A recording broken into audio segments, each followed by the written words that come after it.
बड़े शहरों में ये कि पड़ोस के यहाँ क्या हो रहा है, पड़ोस के कौन आ रहा है कौन जा रहा है, किसी को कोई लेना देना नहीं। कई बार पड़ोसी को मालूम ही नहीं रहता कि बगल में कौन रहता है।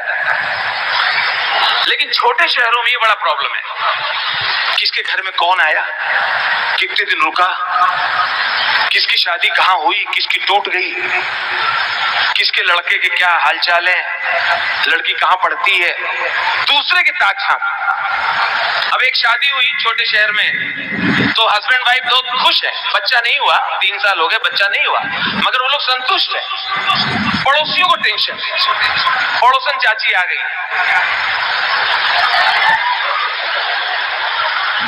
अरे भैया कुछ नहीं हुआ, कितने साल हुई गए, 3 साल, कुछ नहीं। फिर भैया वंश कैसे आगे बढ़े, वंश तो बढ़े चाहिए। दूसरी आ गई, 3 साल शादी हो गए, कोई खुशखबरी नहीं, सदिये की है तो वंश तो बढ़ावे का चाहिए। हैरानी तो तब वो जो जनगणना वाले आए, वो भी समझा के गए, उनका क्या लेना देना, वो भी समझा के, नहीं देखिए अब घर में खुशियां तो होती हैं, वंश तो वंश तो बढ़ना चाहिए। अरे हम लोग खुश है भैया, आप इधर माता जी इधर आइए, आप कहाँ से आई हो, कहाँ रहती हो, माता जी हम लोग खुश हैं, हमें कोई परेशानी नहीं है, हम लोग संतुष्ट हैं।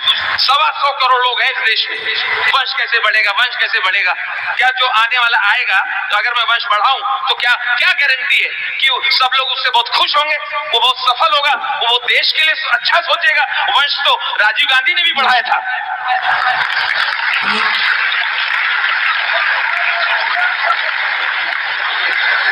बहुत धन्यवाद।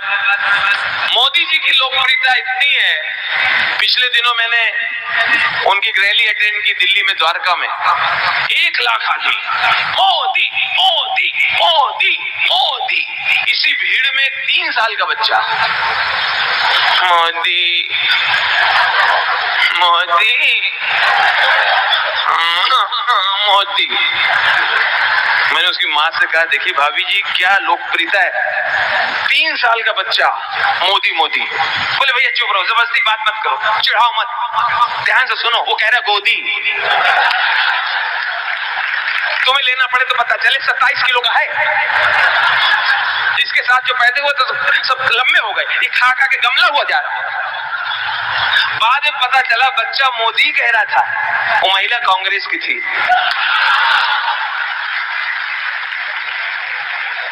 पिछले दिनों चाइना के राष्ट्रपति आए थे और सीधा अहमदाबाद उतरे। अहमदाबाद में चाइना के राष्ट्रपति, नाम मालूम नहीं, इन लोगों का तो जो नाम रख दो लोग मान लेते हैं, शिंगपिंग ठंग, शिंगपिंग बेटन। तो मोदी जी और चाइना के राष्ट्रपति दोनों झूला बैठे हुए झूल रहे थे, आपने न्यूज में देखा होगा। तो झूला झूलते झूलते मोदी जी ने कहा, मिस्टर सिंह जी, आप हमें ये गारंटी दीजिए कि चाइना की सेनाएं हमारे हिंदुस्तान की ओर रुख नहीं करेंगी। आप हमें गारंटी दीजिए। वो क्या बोला, चाइना माल है, चाइना माल है, गारंटी नहीं। बिहार चुनाव के दौरान लालू जी के ऊपर पंखा गिर गया था, पंखा गिर गया था, तो उस पे मैंने, और हैरानी मुझे तब हुई जब पंखा गिरने का उन्होंने जिम्मेदार बीजेपी को ठहराया था, तब मुझे विषय मिला कि इस पे कुछ बनाना चाहिए। लालू जी को पंखा गिरा, लालू जी बोले, जो पंखा गिरा है नरेंद्र मोदी गिरा है, अमित शाह बांधा है, तभी पंखा गिरने से पहले हमको ढूंढता रहा, जब देखा यही ललवा मेरे कपारे पे गिरा। पंखा गिरा वो दुख नहीं है, दुख ये हथवा पे गिरा है, अगर जोर से लग जाता तो हमारा तो नामे उल्टा हो जाता, लालू से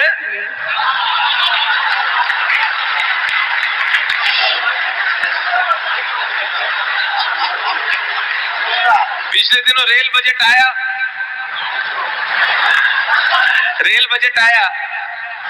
तो एक डिबेट हो रही थी रेल के ऊपर। सुरेश प्रभु जी भी बैठे हुए थे, मुझे भी माइक मिला।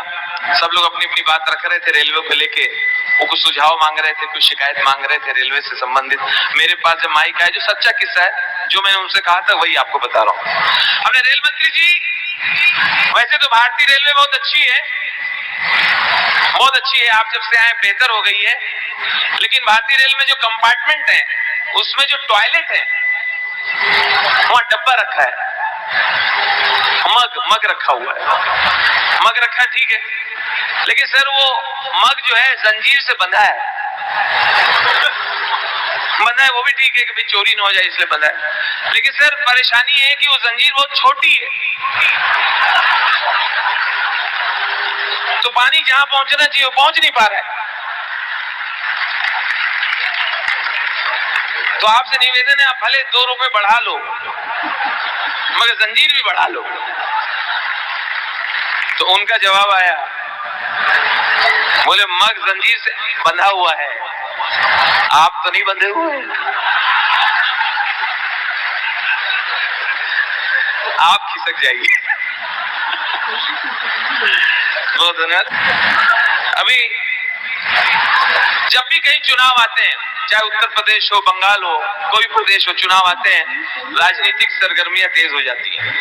वोट की खातिर तरह तरह की झूठे वादे होते हैं, नौटंकी होती है। पिछले उत्तर प्रदेश के चुनाव में मैंने देखा था कि बड़े बड़े नेता सिर्फ वोट की खातिर किसी गरीब महिला के घर पे, किसी दलित के घर पे रात गुजारते थे, ताकि गरीबों में, दलितों में अच्छा संदेश जाए। तो ऐसे ही रात को 2 बजे एक गरीब दलित महिला के घर पे दस्तक हुई।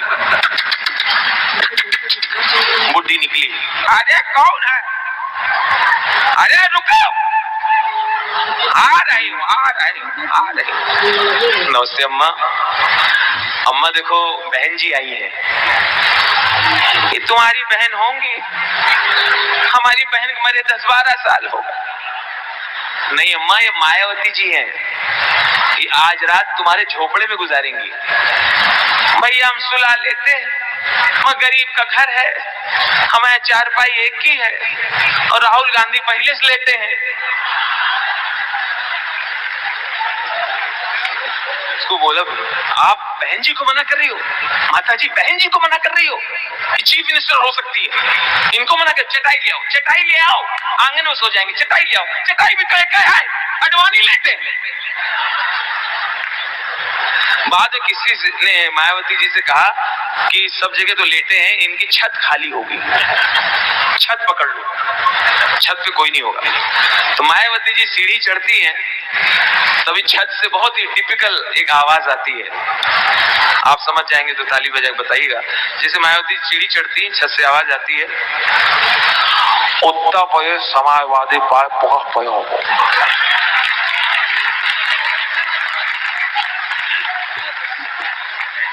उत्तर प्रदेश विधानसभा पर बहुत थी, हमें विधानसभा पर बहुत थी, हमें उत्तर प्रदेश लखनऊ के प्रदेश सोचा हमें वाकई हमारा लगा के उत्तर प्रदेश काम करो। उत्तर प्रदेश की सोचा करते उत्तर प्रदेश इतनी जनसंख्या बहुत कम। अब हमारे बगल में यहाँ पर हमारा भाई सुपा देता, इधर हमारा दूसरा भाई प्रोफेसर राम गोपाल बोलते, उनके बगल हमारा लड़का अखिर उत्तर प्रदेश मुख्यमंत्री बोलता, उनके बगल हमारे बहू देती।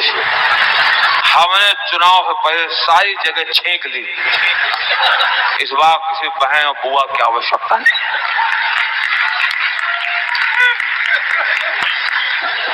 बहुत शुक्रिया।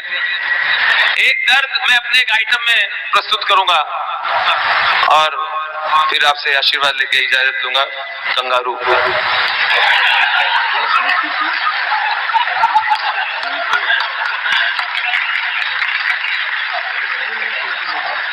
अपने यहाँ पे लोक कलाएं समाप्त हो रही हैं। वो तो बाबा जी जैसे संत, सच्चे संत, बड़े महाराज जी, उधर हमारे बड़े महाराज जी विराजमान हैं, जो लोक कलाकारों को पूरा मौका देते हैं। वरना एक विधा जो समाप्त हो रही है टेलीविजन की वजह से, रामलीला। रामलीला मुझे याद, मैं कानपुर में अपनी तरफ रामलीला देखने जाता था अपनी माता जी के साथ। ठंड के समय हम लोग शौला लोड़ के बोरा लेके जाते थे, आगे बोरा जल्दी बिछा देते थे ताकि आगे बैठने को मिले। मूंगफली लेके बैठते थे और पूरी रामलीला देखते थे। वो रामलीला अब लोग जाते नहीं देखने, क्योंकि उनके पास स्पॉन्सर नहीं है।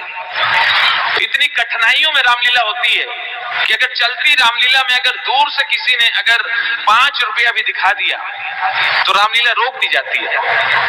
रोक के उस आदमी का पहले सम्मान होता है, तब तक कलाकार ऐसे खड़े रहते हैं, उसका सम्मान हो जाता है, फिर रामलीला आगे बढ़ती है।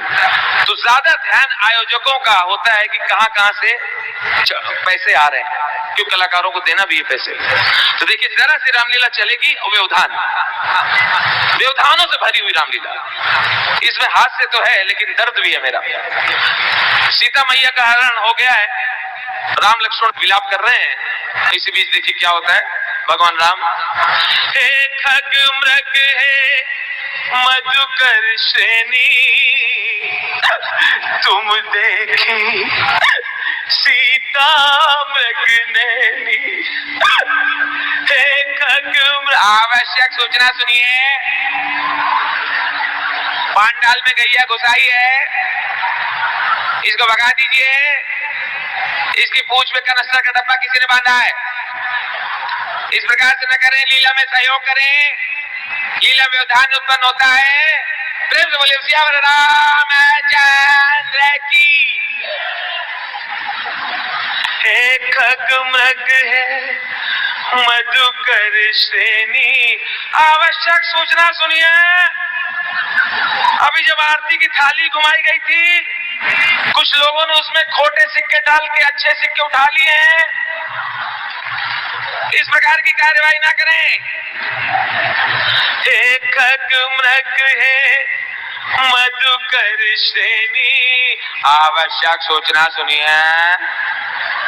परसों रावण जलाया जाएगा, बच्चों को दूर रखें, बुजुर्ग नजदीक जा सकते हैं। हे खग मृग है मधुकर श्रेणी, आवश्यक सूचना सुनिए। पिछले वर्ष रावण जल रहा था, किसी कमीने ने फायर ब्रिगेड को फोन कर दिया, वो लोग आकर आग को बुझा गए थे।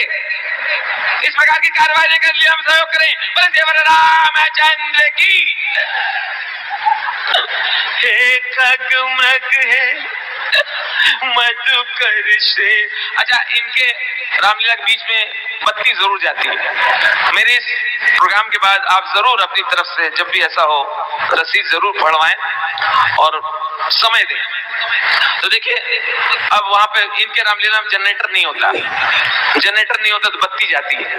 बत्ती जाती है तो बत्ती आधी चौपाई लेके जाती है। किस तरह बत्ती जाती है? हे खग मग है मधुकर श्रेणी। लाइट चली गई। अब स्टेज के पीछे वहां अफरा तफरी में। एक सेकंड भैया, एक सेकंड यहाँ खड़े रहो। एक सेकंड, अरे यार कौन घुस रहा है इधर? चीफ साहब, चीफ दरोगा जी, ये 2 कांस्टेबल खड़े कर दो, इधर लौंडे घुस रहे हैं। एक सेकंड, अरे रावण मुकुट संभालो, लौंडे लेके भाग रहे हैं यार। सीता सीता बीड़ी फेंको, इधर बैठो। एक सेकंड, अब इतने में बत्ती आ गई। बत्ती आ गई तो ये लोग इतने सीधे होते हैं, सिंपल होते हैं, जो बात छुपानी चाहिए वो बता देते हैं। बंधुओं, मैं रामलीला कमेटी का अध्यक्ष बोल रहा हूँ। अभी जब बत्ती गई थी तो कुछ लोगों ने मुझे 2 झापड़ मारे। पिछले वर्ष 1 मारा था। इस प्रकार से कार्रवाई बर्दाश्त न होगी। लीला में सहयोग करें। पीछे थाली में पैसे गिने गए, चढ़ावा देखा गया, रसीद देखी गई तो बहुत कम थे। ये वक्त कलाकारों को मिलेगा कैसे? रावण तो पहले भड़क गया। नहीं नहीं नहीं, 3 साल का बाकी।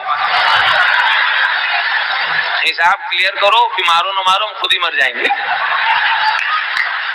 अब हुआ कि पैसे आ नहीं रहे, क्या करें? किसी ने कहा कि फिल्मी गाना बजाओ, फिल्मी गाना बजाओ, लोग पैसे देंगे। बोला मरवाओगे रामलीला में फिल्मी गाना कैसे? बंद करवाओगे? परमिशन भी नहीं मिलेगी अगली बार। अरे यार रावण का दरबार लगा दो ना, रावण तो देख सकता है ना, रावण पापी है। रावण को जगह उठो उठो, तुम्हारा नंबर आ गया। अच्छा मुकुट उकुट पहन के आया।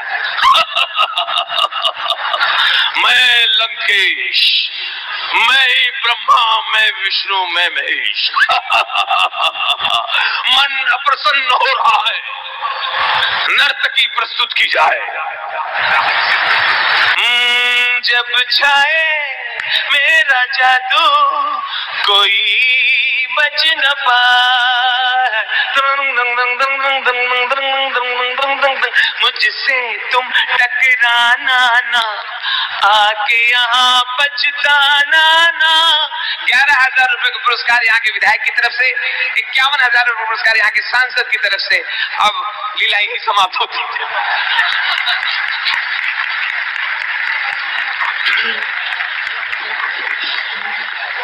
इतना हास्य अपने आसपास बिखरा पड़ा हुआ है कि हास्य ढूंढने की आवश्यकता नहीं।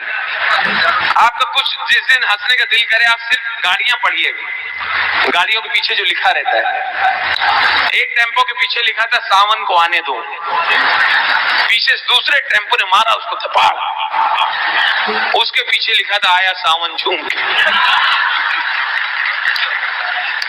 पहले एक बाइक आती थी, आपको याद होगा, अब समाप्ति पे है बुलेट, बुलेट जावा, ये मोटरसाइकिल थी, बड़ी हैवी होती थी, इतनी हैवी होती थी कभी कभी दरोगा वगैरह को मिल जाती थी, पुलिस ऑफिसर को, और दुबला पतला दरोगा बाइक पे बैठ गया, उसके कंधे हिलते थे, भड़ भड़ भड़ भड़ भड़ भड़ भड़।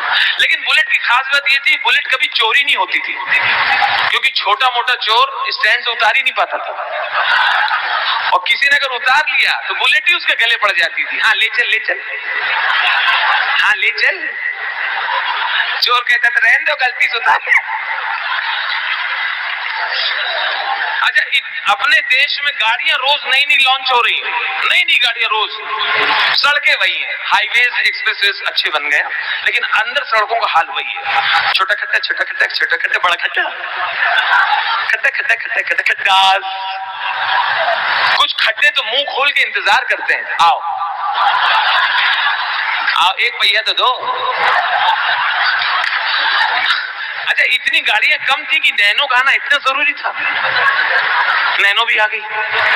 आप ऊपर किसी बिल्डिंग से नैनो को देखिए, ऐसा लगता है मुर्गी के बच्चे जा रहे हैं, इतनी हल्की है नैनो। हाईवे में उसको किनारे चलाते हैं, उस चलाने वाला भी शर्मिंदा रहता ही। किसी ने कहा देखो कैसे किनारे चला रहा है, समझदार। हमने कहा समझदार नहीं, उसको मालूम अगर मैं बीच में आया तो मेरा क्या हाल होगा। लेकिन इतनी हल्की होती है, अगर बगल से तेज अगर ट्रक निकले, नैनो का हाल क्या होता है? नैनो जा रही, ट्रक निकला तो नैनो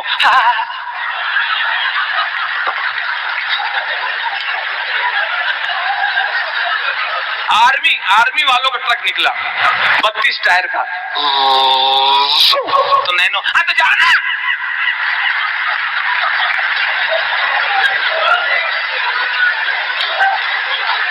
ये कार्यक्रम होते रहते हैं, चलते रहते हैं, और यहाँ पे विराम इसलिए लूंगा क्योंकि कार्यक्रम बहुत देर से चल रहा है और आप लोग बहुत समय से बैठे हैं। ये प्यार और आशीर्वाद देने के लिए बहुत बहुत धन्यवाद, बहुत धन्यवाद। एक बार जोरदार तालियों से राजेश श्रीवास्तव जी को बधाई दें। उनकी श्रद्धा महाराष्ट्र के प्रति उनको यहाँ लेकर आई, उनकी आस्था और महाराष्ट्र का स्नेह प्रेम निश्चित रूप से आपने अनुभव किया।